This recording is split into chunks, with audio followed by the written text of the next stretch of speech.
All right, so just another walk and talk video. I've got my gang, Sue, little Minnie, and we're just doing our nightly walk here. And I want to talk about, because my voice is so important, the value of commands. Some trainers don't even use commands. That's fine. This is what I do. This is what is told that it works from my clients. So I keep giving that information because it might work for you if you apply it. So commands.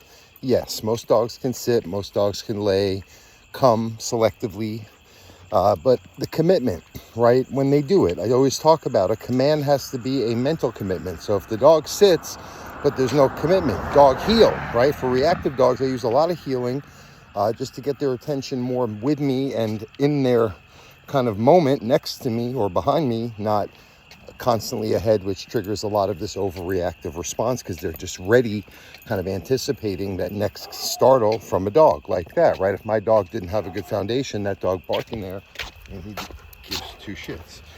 Why? I trained him to not give two shits.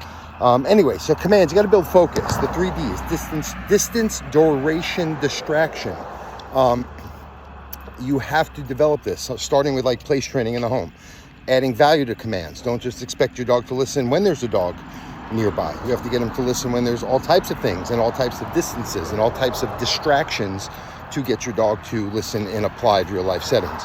Most people do not put in the time and they're not consistent. So the last point is, when you're doing this, you have to make your commands a clear message when you reward it and how you correct it. So if your dog is told to, let's say, sit at a, facing 12 o'clock, hands on a clock kind of direction, and they get up and they sit in the same spot, but they sit at 3 o'clock, and you reward it or you just let it exist.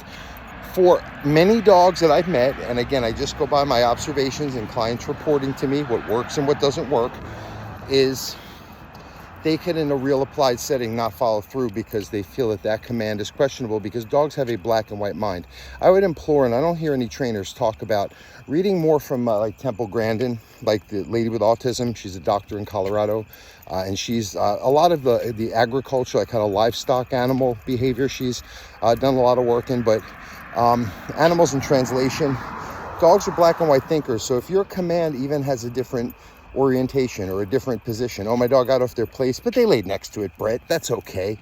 I understand in our terms it is okay. Your dog's still quote unquote listening, but if you want the carryover, you want the place even in itself to be a commitment, your dog has to see the commands as something that is black and white, because they have a different brain as an animal than people do. That's why people on the spectrum can tend to kind of get this thing a little better, because it is kind of how the brain very literally operates. And dogs can get even overstimulated if they don't know how to hold their attention to a moment, which is what commands are supposed to achieve, both for the resolution of anxiety and reactivities and for real life performance. When you say a command, their mind just shifts into that state and holds that state until the situation is completed.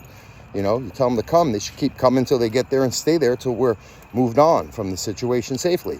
And again, I hope I articulated this, but I see a lot of people don't add the value in commands, and even clients, right? I'm making this video so hopefully I can send it to clients to drive these points home, guys, that you got to make your commands mean something, because that's all you kind of have, at least the way